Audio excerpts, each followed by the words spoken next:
Her Choice PH now signing off. That was exactly my line way back September 29, 2022.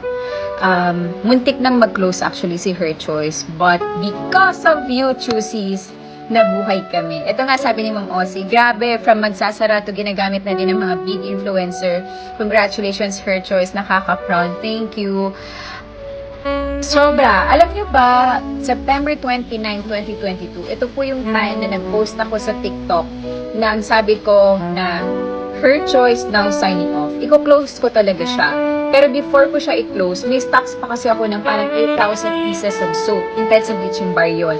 So sabi, pinabay one take one ko yung Choosies para lang at least may balik sa amin. Kasi yung pera na pinambili ko noon, inutang lang namin. So at least kahit man lang may konting-konting balik sa kapital na, alam mo yun, kasi pambayad namin yung sa utang namin. Tapos awa ng Diyos, grabe yung video na yun. Sobrang nag-viral siya. Tapos that changed our life talaga. Yung video na yun, as in sabog na sabog. Tapos ang kagandahan dun sa video na kasi na yun, marami nag-comment doon na, ay, buhay pa pala tong sabon na to. Ang ganda ng sabon na to, ba't mo i-close, ganyan. So, yung iba naman, nag-check out kasi naawa lang sila. Tapos, nung na-try nila, out of awa, nagustuhan nila. Ay, alam nyo ba, ang pangit ng packaging namin before, tapos yung balot namin na bubble wrap, yung parang ni-recycle, di ba may mga parcel ako na may bubble wrap, tinutupi ko yung bubble wrap para lang pambalot doon sa pinangpadala namin sa mga buyer noon. Tapos, nakakatuwa kasi nung na-try na ng mga buyer, sabi nila, ay, Michelle, ang ganda pala ng product mo na to, mag-restock ka pa. Tapos, ayun, saan ako magre-restock? Eh, wala akong pera. So, nangutang ako, nag-restock lang ako para lang mapagbigyan. So, nag-restock ako ng 1,000 pieces.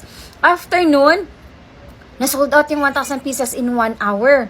Tapos sabi na, Michelle, check, mag-ano ka pa, mag-restock ka pa. Sabi ko, hindi na ako magre-restock kasi nga i-close ko na. Pero sabi niya, hindi, kaya mo pa yan. So, nag-restock ako ulit ng 1,000, 5,000, naubos siya in 1 hour. Grabe kayo nun.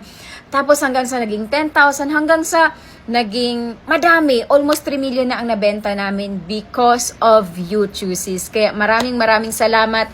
And Ma'am Ossie, I know you're one of those people na nag-try. Kasi nga, isasara na talaga namin si Her Choice. But look, this is the power of unity. And especially naman, ako I take pride din naman sa product namin. Kaya siya nabuhay ulit because of our premium ingredients na andun. At hindi kami nanuloko. You know what? Our marketing strategy talaga is authenticity.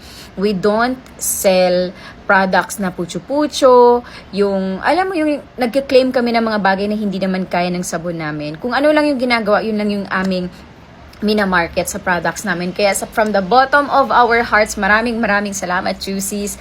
Dahil yes, Miss Tony Fowler is now using Her Choice products. Yeah!